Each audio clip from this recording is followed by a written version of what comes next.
Hello everyone, this is Professor Sanan Sari and welcome back to my YouTube channel. Friends, in this video I am going to start with the new subject and the subject name is Financial Market Operation, which is also called as FMO.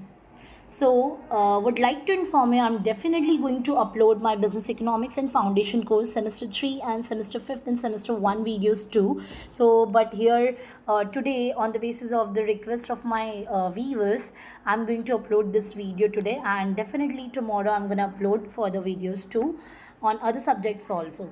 So, let's start with the meaning and function part of the financial system. आज के इस video में हम cover करेंगे meaning and functions of financial system. सबसे पहले हमें ये समझना पड़ेगा फ्रेंड्स कि फाइनेंशियल सिस्टम होता क्या है. ठीक है, सो इसके मीनिंग को समझते हैं. सो फाइनेंशियल सिस्टम जैसे हर एक का एक सिस्टम होता है जहाँ पर लोग एक साथ मिलकर कुछ एक्टिविटीज़ करते हैं, कुछ परफॉर्म करते हैं. So we can simply say that it was nothing but this system. But what about the financial system we need to learn here? So financial system functions as an intermediary between the savers and the investors. देखिए, दो लोग होते हैं, दो चीज़ें होती है, savers and investors. Savers who save the money, जो अपने पैसे को सेव करके रखते हैं, सेविंग करते हैं. एक होते हैं इन्वेस्टर्स जो करते हैं अपने पैसे को इन्वेस्ट. सपोज अगर मिस्टर ए है and he is earning 20,000 rupees. Okay, so Mr. A will do what he will do. He'll invest and spend the money of rupees 15,000 and rest of the money, that is 5k, he is going to save. But he has two options. He can save his money also and he can invest his money also. If he wants to save his money, so वो अपने bank account के saving account में भी पैसों को उसी तरीके से रख सकता है, या फिर वो आपकी अपने कबर्ड की अलमारी में ला के पैसों को रख सकता है. सो वो सेविंग हो गया. लेकिन उसी सेविंग के पैसे को अगर वो कन्वर्ट करके कहीं ना कहीं इन्वेस्टमेंट करना चाहता है जिससे वो और भी ज़्यादा अर्न करना चाहता है, सो मिस्टर ए क्या कर सकता है, अपने 5,000 बचे हुए पैसे को शेयर्स में लगा सकता है, बैंक में डाल सकता है, गोल्ड खरीद सकता है, प्रॉपर्टी पे इन्वेस्टमेंट कर सकता है. He can do investment also, मतलब अपना पैसा लगा सकता है जिससे वो पैसे से पैसे बनाना चाहे. बट पैसा सेव करना या इन्वेस्ट करने के लिए आपको जो सिस्टम मिलता है उस सिस्टम को हम कहते हैं financial system. Okay, so basically मैं आपको बताना चाहूँगी, it facilitates in the flow of funds from the areas of surplus to the areas of deficit.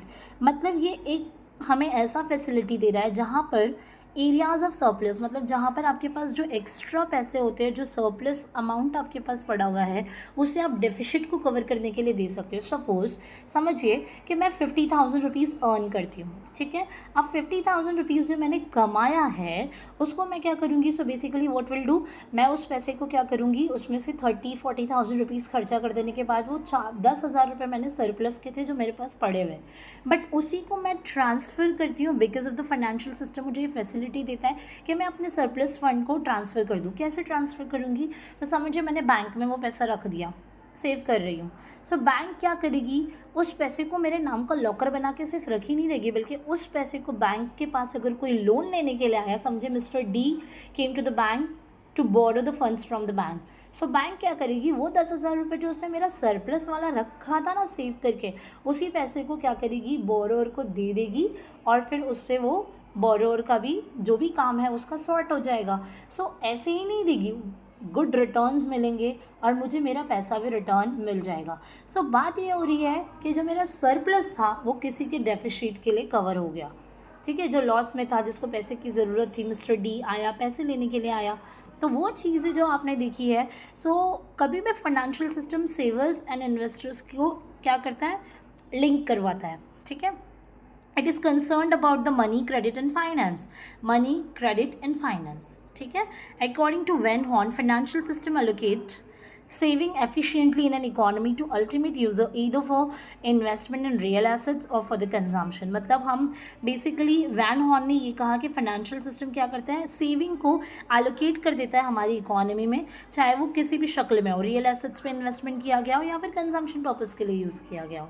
ठीक है, सो आगे देखते हैं functions of financial system.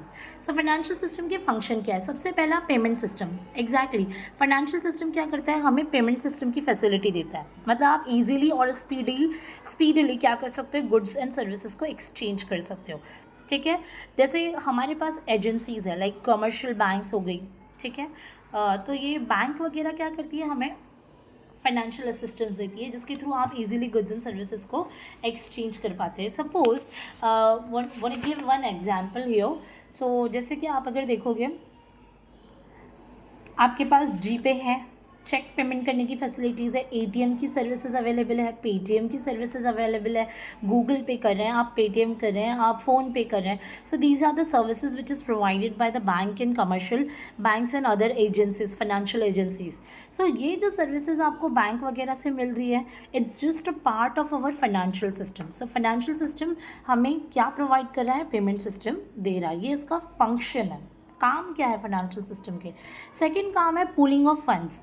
Pooling of funds का मतलब होता है फंड्स को पुल आउट करके रखना। For example if you have a surplus fund, तो आप क्या करोगे, उसे सेव करोगे, कहीं ना कहीं इकट्ठा करके रखोगे।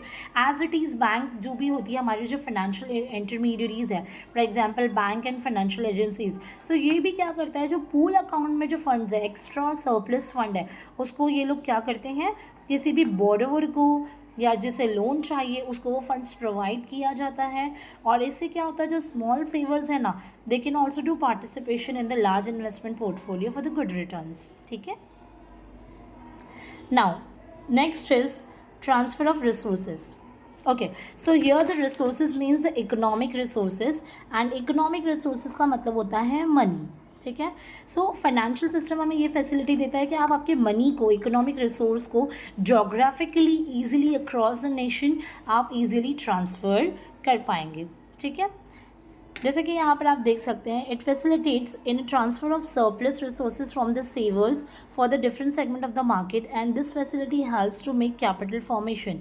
Capital market also provide opportunity to small investors to become owner of the large company.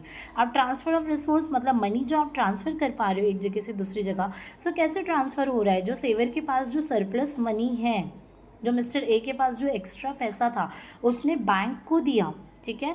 अब बैंक ने क्या किया, वही पैसा मिस्टर डी को दिया ताकि उसको लोन वो बोरो कर सके इजीली। तो ये क्या हुआ, रिसोर्स जो है आपके ट्रांसफ़र हो रहे हैं, और कहीं ना कहीं इससे क्या होता है, आपका कैपिटल फॉर्म होता है, और कैपिटल फॉर्मेशन की वजह से स्मॉल इन्वेस्टर्स भी जो है ईजिली शेयर्स वगैरह खरीद के ओनरशिप ले सकते हैं। Then we have next that is risk management. Financial system आपके रिस्क को मिनिमाइज करने में भी हेल्प करता है, ठीक है।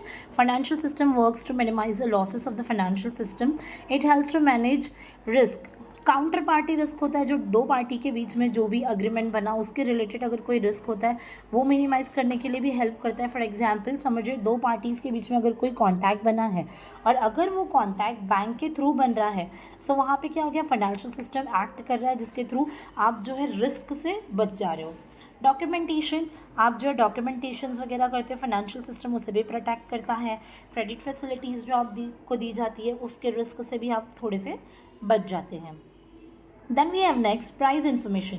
फाइनेंशियल सिस्टम क्या करता है, ओवरऑल द मतलब across the nation and the country financial system आपको जो है प्राइस के रिलेटेड इन्फॉर्मेशन भी प्रोवाइड करता है। बट कैसे करता है, through the various publications and like newspaper में होता है, अब तो सोशल मीडिया आ चुका है जिसके थ्रू आपको पूरा आपके फाइनेंशियल सिस्टम में प्राइसिंग पॉलिसीज़ क्या चल रही है सारी जानकारी मिल जाती है। Next is price discovery process. अब बायर्स एंड सेलर्स क्या करते हैं, एक दूसरे के साथ इंटरेक्शन करते हैं in the financial market. For example अगर आप शेयर्स खरीद रहे हैं, ठीक है, आपने शेयर्स खरीदा तो कोई ना कोई तो मार्केट में बेचने वाला होगा उस शेयर्स को, तभी तो आप उससे खरीद रहे हैं। सो इन द फाइनेंशियल मार्केट आप बायर्स एंड सेलर्स का इंटरेक्शन होता है, ठीक है, जिससे काउंटर पार्टीज़ एक दूसरे के बारे में जान पाते हैं कि आप कितने में शेयर खरीदना चाह रहे हो। सो प्राइस डिस्कवरी का मतलब होता है कि जो भी काउंटर पार्टीज़ है they can set their own price to get the profitable amount and good returns.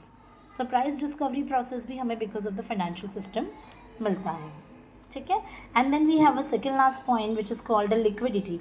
Liquidity का मतलब होता है आप जब आपकी इन्वेस्टमेंट को कैश में कन्वर्ट कर पाते हो, सो वैसे इन्वेस्टमेंट को हम कहते हैं लिक्विडिटी इन्वेस्टमेंट वाला पार्ट। सो जब आपका फाइनेंशियल सिस्टम अच्छा होगा ना, फाइनेंशियल सिस्टम में देखिए दो तीन चीज़ें बहुत इंपॉर्टेंट होती है जो मैं आपको बताना चाहूँगी। फाइनेंशियल मार्केट जहाँ पर आप जो है आप फंड्स को जो है फंड्स के रूप में ट्रेडिंग कर पा रहे हो, ठीक है।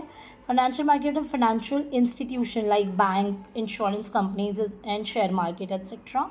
फिर होता है आपका फाइनेंशियल इंटरमीडियरीज फाइनेंशियल इंटरमीडियरीज जो एजेंसीज होती हैं, और फिर आता है आपका लास्ट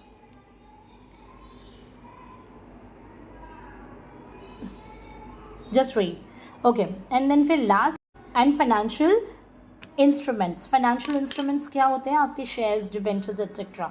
सो ये पूरे फाइनेंशियल सिस्टम में ये चीज़ों को आपको याद रखना है। Financial market, financial institution, financial intermediaries, and last आपको क्या याद रखना है? आपके इंस्ट्रूमेंट्स। ठीक है। So liquidity is the ability to convert the investment into cash. मतलब देखिए, अब ये जो फाइनेंशियल सिस्टम आपको मिल रहा है ना, उसके थ्रू समझिए मैंने गोल्ड में इन्वेस्टमेंट किया, ठीक है। अब गोल्ड में इन्वेस्टमेंट करके रखा था, अब ये हो गई मेरी investment, but because of the emergency आपको उस गोल्ड को बेच के कैश लेना है। सो आप मार्केट में जाके गोल्ड को बेच के कैश करा सकते हैं। सो इसे हम कहते हैं लिक्विडिटी, और ये भी पॉइंट आपको कहाँ से मिलता है? Because of the financial system. And last is fungibility. Fungibility word आपने फंगिबल टोकन के टाइम सुना होगा। फंगिबल टोकन वो होते हैं जिसे हम लोग जो है वर्चुअली ट्रेड कर सकते हैं।